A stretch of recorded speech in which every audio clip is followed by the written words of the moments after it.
नमस्कार दोस्तों। जो लास्ट लेक्चर था उसमें हमने न्यूक्लियस की प्रॉपर्टीज़ पढ़ी थी तीन। चार्ज डिस्ट्रीब्यूशन, न्यूक्लियर स्पिन और इलेक्ट्रिकल क्वाड्रुपल मूवमेंट।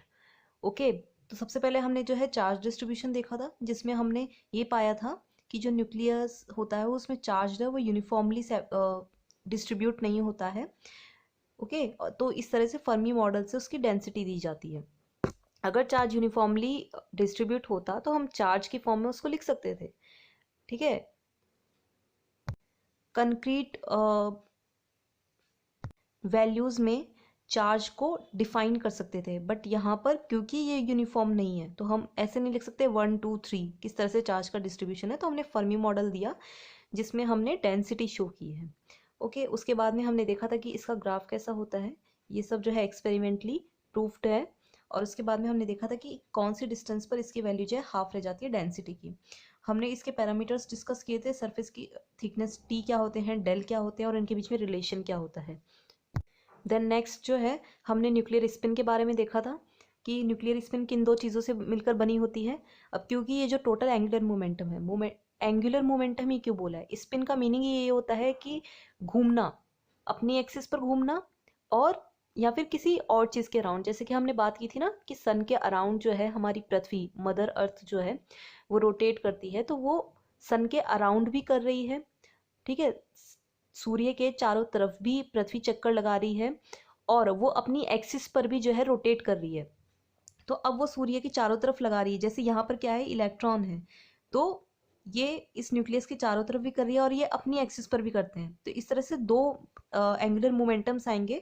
तो जो चारों तरफ करने वाला है उसके लिए तो ऑर्बिटल एंगुलर मोमेंटम होगा, और जो अपनी एक्सिस पर करने वाला है इन पार्टिकल्स के लिए तो वो स्पिन एंगुलर मोमेंटम होगा।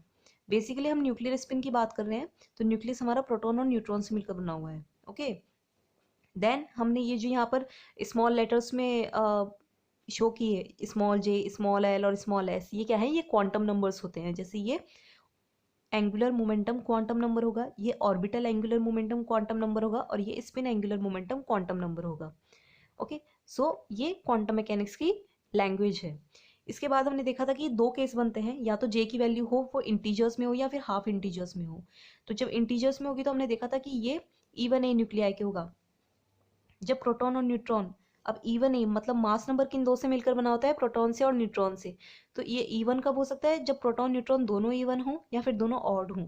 सेकंड केस जो था हाफ इंटीजर्स का, वो कब होगा, जब ऑड होगा हमारा मास नंबर न्यूक्लियाई। तो अब मास नंबर अगेन किससे मिलकर बना होता है, प्रोटॉन और न्यूट्रॉन से। तो ऑड कब होगा, जब एक प्रोटॉन और न्यूट्रॉन में से एक इवन हो और एक ऑड हो। तो ये हमने लास्ट लेक्चर में देखा था। अब आगे आज जो है हम नई प्रॉपर्टीज पढ़ेंगे न्यूक्लियस की। तो उनमें पहली है मैग्नेटिक मोमेंट। ओके, तो अभी ये मैग्नेटिक मोमेंट है क्या, हम पहले ये समझने की कोशिश करें। तो आपने 11th-12th में डाइपोल मोमेंट के बारे में पढ़ा होगा। डाइपोल मोमेंट क्या होता है, जब जैसे जो चार्ज पार्टिकल्स होते हैं ना, प्लस माइनस, तो डाइपोल जो होता है उसका कुछ मूवमेंट होता है, वैल्यू होती है। ठीक है, इसी तरह से मैग्नेटिक मूवमेंट, हमारे जो न्यूक्लियस है उसमें जो प्रोटॉन और न्यूट्रॉन है उनकी कुछ मैग्नेटिक प्रॉपर्टीज़ हैं। अब मैग्नेटिक प्रॉपर्टीज़ हैं तो कुछ मूवमेंट भी होगा उनका।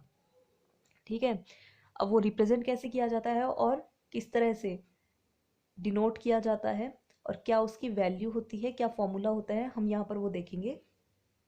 अब न्यूक्लियस का टोटल मैग्नेटिक मोमेंट जो होगा न्यूक्लियस का, उसको रिप्रेजेंट कर रहे हैं हम म्यू से। ठीक है, टोटल मैग्नेटिक मोमेंट क्या होगा, क्योंकि न्यूक्लियस में प्रोटॉन और न्यूट्रॉन होते हैं, जैसे हमने पहले भी बात की है ना, ये जो न्यूक्लियस होता है इसमें प्रोटॉन और न्यूट्रॉन होते हैं। तो टोटल मैग्नेटिक मोमेंट क्या होगा, जो प्रोटॉन का होगा जो न्यूट्रॉन का होगा। ठीक है, sum of magnetic moment of proton and neutron. अब जो मैग्नेटिक मोमेंट है इसकी यूनिट किससे दी जाती है, वो होती है म्यू एन। इसमें एन जो है वो न्यूक्लियस को रिप्रेजेंट कर रहा है और ये म्यू है। ठीक है, म्यू से तो हम डिनोट कर ही रहे हैं। तो इसकी वैल्यू क्या होती है, E H cut upon 2 m p। और ये क्या है, p यहाँ पर प्रोटॉन के मास को रिप्रेजेंट कर रहा है, एम पी है ना, ये प्रोटॉन के मास को रिप्रेजेंट कर रहा है इस फॉर्मूला में।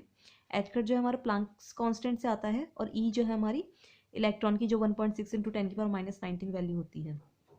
तो ये सॉल्व करके जो वैल्यू आती है स्टैंडर्ड अप्रूव्ड, वो है 5.05 इंटू 10⁻⁻27। और यूनिट इसकी क्या होगी आप देखिए, इसकी यूनिट होगी जूल अपॉन टेस्ला।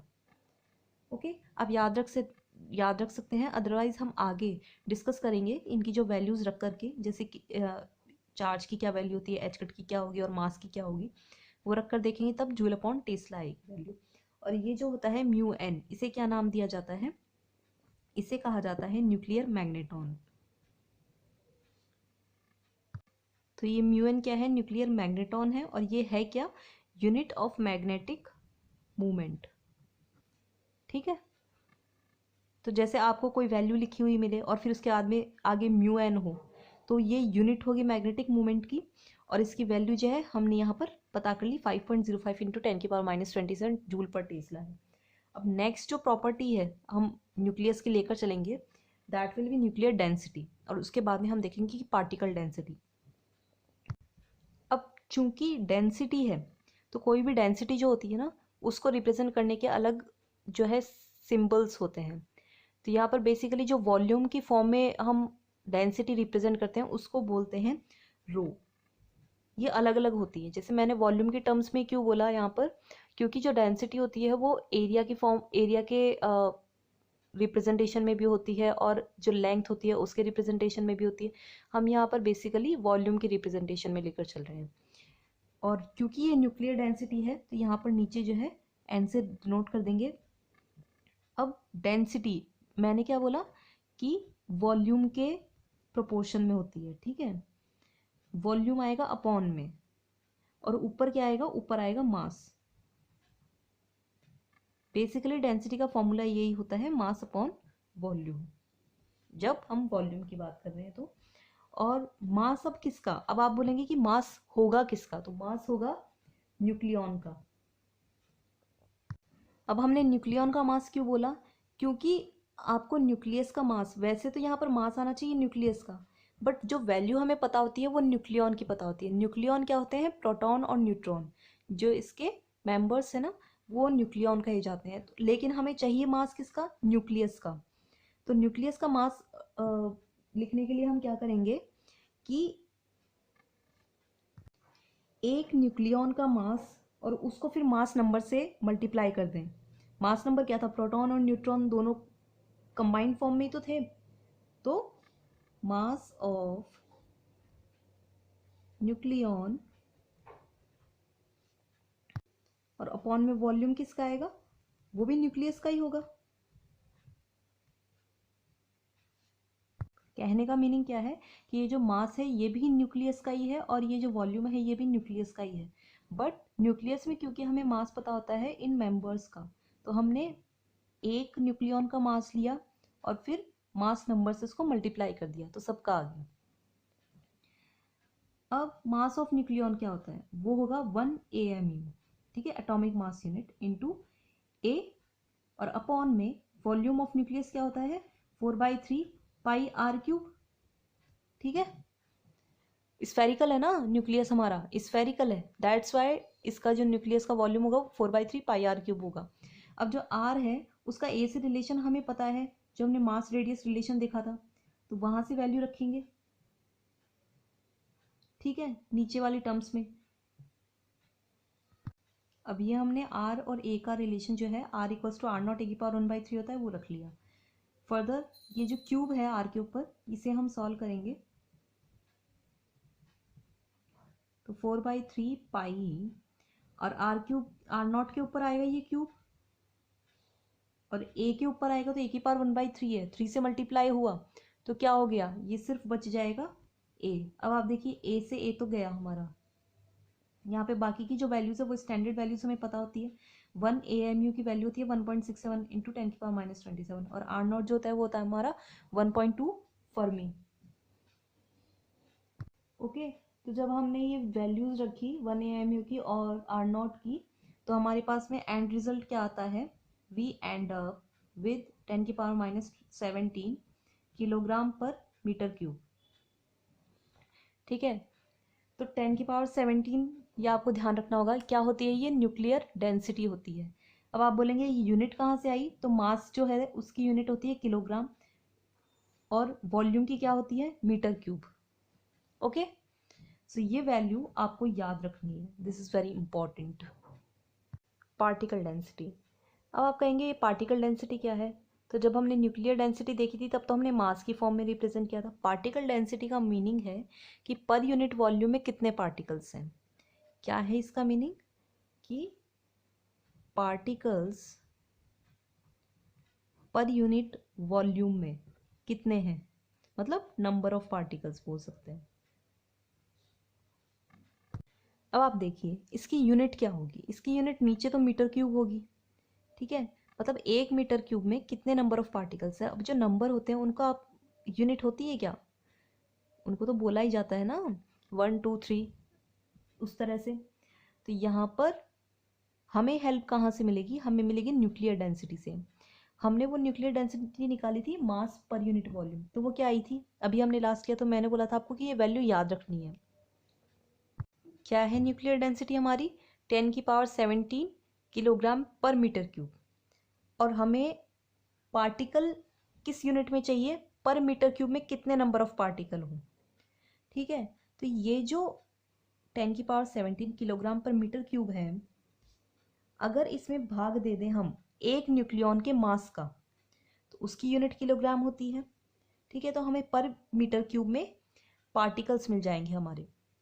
कहने का मीनिंग क्या है कि यहाँ पर तो मास न्यूक्लियॉन की हमने हेल्प ली थी तो वो मास की टर्म्स में है, अगर हम मास का डिवाइडेशन कर देते हैं तो हमें पर पार्टिकल्स के नंबर मिल जाएंगे।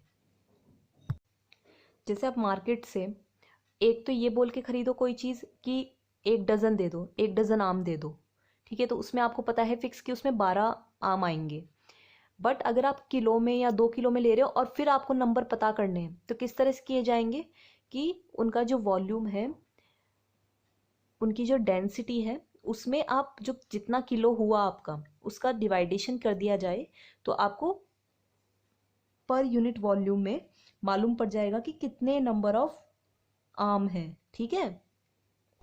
तो क्या डिस्कस किया हमने कि जो 10⁻17 किलोग्राम पर मीटर क्यूब है इसमें डिवाइडेशन किया 1.67 इंटू 10⁻⁻27 किलोग्राम का, जो कि 1 एटॉमिक मास यूनिट की ये वैल्यू है, ठीक है, किलोग्राम्स में। अब यहाँ से किलोग्राम तो कैंसिल हो गया, और ये जो डिवाइडेशन हमने सॉल्व किया तो यहाँ से वैल्यू क्या आती है 10⁻44 नंबर ऑफ न्यूक्लियॉन पर मीटर क्यूब। अब आप देखिए न्यूक्लियॉन के मास से 1 AMU से हमने डिवाइड किया तो नंबर ऑफ न्यूक्लियन आ रहे हैं पर मीटर क्यूब में, ओके, यही तो मैं आपको समझाना चाह रही हूँ। ये भी इंपॉर्टेंट वैल्यू है 10⁻44, आपको याद रखना होगा। अब आप बोलेंगे कि मैं बोल रही हूँ कि ये आपको याद रखना होगा, ये आपको याद रखना होगा। ऐसा हम क्यों कर रहे हैं, क्योंकि जो कुछ एग्जाम्स हैं उनमें ये वैल्यूज़ डायरेक्टली पूछी जाती है ऑप्शंस में कि न्यूक्लियर डेंसिटी कितनी होती है, पार्टिकल डेंसिटी कितनी होती है। अब वो आपको ये वैल्यूज़ देंगे कि एक एटॉमिक मास यूनिट इतना है, और कुछ वैल्यूज़ दे देंगे जो हमारी ये पैरामीटर्स हैं और वो पूछ लेंगे। तो ये वैल्यूज़ तो फिक्स होती है जो आपके, अगर आपको याद होगा ना तो आपका टाइम बचेगा और कैलकुलेशन में वहाँ पर आपसे चूक भी नहीं होगी। अब अगर हम न्यूक्लियस की नेक्स्ट प्रॉपर्टी की बात करें तो वो आती है न्यूक्लियर एनर्जी। अब न्यूक्लियर एनर्जी में न्यूक्लियर एनर्जी बोलने की बजाय एक कॉन्सेप्ट होता है बाइंडिंग एनर्जी, ठीक है। Most basic and most important binding energy, जिसको हम बहुत ही डिटेल में स्टडी करेंगे। आज हम उसका एक इंट्रोडक्शन देख लेंगे। अब देखिए नाम में बहुत कुछ रखा है, यहाँ पर बाइंडिंग एनर्जी है ना, इसी से आपको आइडिया लगा लेना है कि बाइंडिंग का मीनिंग क्या है, बाइंडिंग एनर्जी क्या है। नॉर्मली प्रोटॉन और न्यूट्रॉन जो है, जैसे हमारे न्यूक्लियस क्या होता है, प्रोटॉन और न्यूट्रॉन है, ये एक स्फेयर में रहते हैं, ठीक है, ये हमारा न्यूक्लियस होता है। अगर ये प्रोटॉन और न्यूट्रॉन अलग अलग कहीं भी रखे रहें, पड़े रहें, तो बिल्कुल ओके हैं, बिल्कुल फ्री हैं ये, ठीक है, स्वतंत्र हैं ये।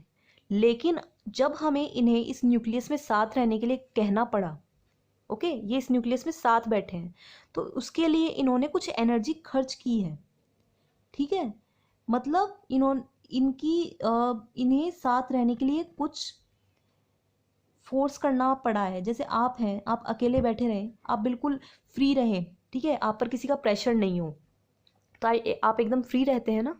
बट आपको अगर कहीं पर कहना साथ बैठने के लिए कहा जाए या फिर स्कूल जाने के लिए कहा जाए, तो आपको उसके लिए एक्स्ट्रा एफर्ट लगाने पड़ते हैं, जिसे हम एनर्जी बोल सकते हैं। तो ऐसा ही यहाँ पर हुआ है कि इन प्रोटॉन और न्यूट्रॉन को बाइंड अप करने के लिए यहाँ पर एक एक्स्ट्रा एनर्जी है, जिसे हम कहते हैं बाइंडिंग एनर्जी। अब सबसे पहले तो एनर्जी का फॉर्मूला क्या होता है, mc²। ठीक है, और हम प्रोटॉन और न्यूट्रॉन का जो मास है वो कैसे डिसाइड करते हैं, जैसे ये हमारा न्यूक्लियस, इसमें प्रोटॉन और न्यूट्रॉन है। अब अगर मैं बात करूं कि प्रोटॉन का मास चाहिए मुझे, तो प्रोटॉन का मास बेसिकली क्या होता है, मास ऑफ प्रोटॉन हम इस तरह से डिसाइड करते हैं। ठीक है, और न्यूट्रॉन जो है उसका मास कैसे करते हैं, mn। ठीक है, लेकिन हमें नहीं पता कि किसी भी एटम के पास में कितने तो प्रोटॉन्स हैं और कितने न्यूट्रॉन्स हैं, ये हमें पता होता है, लेकिन वो हर एक एलिमेंट के लिए अलग अलग है। अगर वो हाइड्रोजन है तो उसके लिए अलग है, हीलियम है तो उसके लिए प्रोटॉन्स अलग हैं, ठीक है, बेरिलियम है, and up to so on. तो इन सब के लिए protons and neutrons are different in numbers, और वो नंबर हमें क्या पता होते हैं, जैसे प्रोटॉन नंबर तो कितने होते हैं, नंबर होते हैं z, ठीक है, प्रोटॉन का। और न्यूट्रॉन कितने होते हैं, जो हमारा मास नंबर होता है टोटल, उसमें से z को माइनस किया तो हमें न्यूट्रॉन्स मिल जाते हैं। ठीक है, वो न्यूट्रॉन नंबर, न्यूट्रॉन की कितनी संख्या है, कितने हैं उसमें, और ये यहाँ पर मास को रिप्रेजेंट करने का हमारा तरीका होता है। तो टोटल हमें कैसे मिलता है मास, कि जब हम इन नंबर्स को मास, ये जो यूनिट मास है, इससे मल्टीप्लाई कर दें, तो हमें टोटल मास मिल जाता है कि कितने प्रोटॉन्स हैं और कितने न्यूट्रॉन्स हैं। तो बाइंडिंग एनर्जी शो करने का, रिप्रेजेंट करने का क्या तरीका है। अब क्योंकि मैंने आपको कहा कि एनर्जी को रिप्रेजेंट करने का तरीका है mc², ई क्या होता है, mc², ठीक है, जो मास एनर्जी रिलेशन है। और ये जो यहाँ से हम इंडिविजुअल एनर्जी निकाल सकते हैं प्रोटॉन्स की और न्यूट्रॉन्स की, कितने हैं ये भी हमें पता पड़ गया नंबर से मल्टीप्लाई करके मास को। बट क्योंकि मैंने आपको कहा कि ये फ्री रहते हैं, तब इनकी एनर्जी कुछ और है, और जब इन्हें साथ आना पड़ा तो इन्हें इसके लिए कुछ एनर्जी खर्च करनी पड़ी। ठीक है, तो न्यूक्लियस की जो अपनी एनर्जी होती है वो कम हो जाती है, क्योंकि इन्हें साथ आना पड़ा, तो ये अपनी एनर्जी कुछ रिलीज कर देते हैं। तो इंडिविजुअल इनकी एनर्जी ज़्यादा होती है यहाँ पर, जब ये साथ आए तब इनकी एनर्जी कुछ रिलीज हो गई। तो कैसे रिप्रेजेंट होगा बाइंडिंग एनर्जी, इस तरह से बाइंडिंग एनर्जी का फॉर्मूला है। अब यहाँ पर देखिए, मैं आपको बताती हूँ, ये जो पूरा है ये, ठीक है, ये यहाँ पर मास को रिप्रेजेंट कर रहा है, और इसे हम एक बार के लिए लिख रहे हैं डेल्टा mc²। मैंने आपको क्या बोला, एनर्जी का रिलेशन होता है, एनर्जी मास रिलेशन जो है वो mc² है। ओके, तो ये पूरा हमारा एक मास है और उसको c² से मल्टीप्लाई किया, तो इस फॉर्मूला के इक्विवेलेंट है। अब यहाँ पर देखिए, मैंने आपको क्या कहा था, जो इंडिविजुअल मास होता है प्रोटॉन का और न्यूट्रॉन का, वो न्यूक्लियस के मास से ज़्यादा होता है, क्योंकि ये इंडिविजुअली अलग अलग बिल्कुल फ्री बैठे थे, बट जब इन्हें साथ आना पड़ा तो कुछ एनर्जी रिलीज करनी पड़ी, उसको रिलीज करने के बाद ये साथ आए, और वही बाइंडिंग एनर्जी है। ठीक है, क्योंकि इन्हें बाइंड अप रहने के लिए कुछ ना कुछ अपनी एनर्जी को रिलीज करना पड़ा। ठीक है, तो ZmP तो हमारा प्रोटॉन का मास हो गया, और A - ZMN जो है हमारा न्यूट्रॉन का मास हो गया। फिर उसमें से हमने न्यूक्लियस के मास को निकाला, जो बाकी का जो न्यूक्लियस का मास है ना, उसको हटाने के बाद जो एक्स्ट्रा एनर्जी है जिसे ये खर्च करके साथ आए, वही बाइंडिंग एनर्जी है। और इस डेल्टा m से इसे हमने रिप्रेजेंट किया, तो ये क्या होता है, ये है आपका जो डेल्टा m है, यहाँ पर डेल्टा m है डिफेक्ट मास। ओके, अब आप कहेंगे बाइंडिंग एनर्जी को मैंने मास ऑफ न्यूक्लियस की फॉर्म में तो रिप्रेजेंट कर दिया, बट व्हाट इफ अगर एटम की मास की फॉर्म में हमें रिप्रेजेंट करना हो तो, ठीक है, तो कैसे रिप्रेजेंट होगा। तो उस केस में जो एटम है उसमें से अगर हम इलेक्ट्रॉन का मास निकाल दें तो वो न्यूक्लियस का मास होगा। तो आप पीछे जाकर लेक्चर देखिएगा, जहाँ पर मैंने मास ऑफ न्यूक्लियस और मास ऑफ एटम में रिलेशन बताया है। यहाँ पर कन्वीनियंस के लिए मैं दोबारा बता देती हूँ क्या किया है। मास ऑफ न्यूक्लियस, न्यूक्लियस का मास निकालना है, तो पूरे एटम के मास में से इलेक्ट्रॉन्स के मास को हटा दिया, तो ZmE, जो Z से तो मल्टीप्लाई करना ही पड़ेगा ना, इलेक्ट्रॉन्स कितने होते हैं, जितने प्रोटॉन होते हैं। ओके, अब इस वैल्यू को यहाँ पर पुट कर देना है सिंपली। ये वैल्यू पुट किया हमने तो कुछ इस तरह से बना। अब सिंपली माइनस को अंदर मल्टीप्लाई करना है और देखना है कि क्या कैंसिल हो रहा है। तो हम देख सकते हैं कि क्या है, कैंसिल, कुछ भी कैंसिल नहीं हो रहा है, बट यहाँ पर Z कॉमन है और मास ऑफ प्रोटॉन और मास ऑफ इलेक्ट्रॉन, इसको इसके पास ले आते हैं और कॉमन ले लेते हैं। अब देखिए मैंने सिंपली जो है कॉमन लिया है Z को और MP और ME को ऐड कर दिया क्योंकि बीच में प्लस साइन है। अब ये मास ऑफ प्रोटॉन और मास ऑफ इलेक्ट्रॉन, जो हमारा हाइड्रोजन एटम होता है इसके पास एक ही तो प्रोटॉन होता है और एक ही इलेक्ट्रॉन होता है, ठीक है। तो इसे हम क्या रिप्रेजेंट कर सकते हैं, MH, मतलब मास ऑफ हाइड्रोजन। तो क्या लिखा मैंने यहाँ पर, जो मास ऑफ प्रोटॉन है और मास ऑफ इलेक्ट्रॉन है उसे रिप्रेजेंट कर दिया MH से, जो मास ऑफ हाइड्रोजन है, क्योंकि यहाँ पर देख सकते हैं आप, इसका मास नंबर भी 1 है और ये प्रोटॉन नंबर भी 1 है। प्रोटॉन इलेक्ट्रॉन तो उतने होते हैं ना जितने प्रोटॉन होते हैं, ठीक है। तो एक ही मास और एक ही इलेक्ट्रॉन, यहाँ पर इसके आगे 1 ही है ना, क्योंकि Z तो बाहर मल्टीप्लाइड है। तो 1MP प्लस 1Me क्या हो गया, एक ही प्रोटॉन का मास और एक ही इलेक्ट्रॉन का मास, तो हाइड्रोजन का मास आ गया कंप्लीटली। अब आप यहाँ पर क्या देख सकते हैं कि बाइंडिंग एनर्जी में जब एटम की फॉर्म में रिप्रेजेंट करेंगे तो MH आ जाएगा, इस तरह से याद रखना है आपको। और जब न्यूक्लियस के मास की फॉर्म में रिप्रेजेंट करेंगे तब ZMP, प्रोटॉन का मास आएगा। तो ये 2 पॉइंट्स तो आपको याद रखने हैं। और जो न्यूक्लियस है उसके लिए बाइंडिंग एनर्जी हमेशा ग्रेटर देन 0 होती है, ठीक है। ये हमेशा ग्रेटर देन 0 होगी, क्योंकि कुछ ना कुछ एनर्जी तो खर्च हुई है ना जिसके कारण वो साथ आए हैं, तो कुछ ना कुछ वैल्यू तो ज़रूर होगी, ठीक है। तो binding energy of nuclei always greater than 0। I hope it helps. Next lecture में हम और भी बहुत कुछ डिस्कस करेंगे बाइंडिंग एनर्जी के बारे में, इस पर बेस्ड क्वेश्चंस के बारे में। Stay tuned.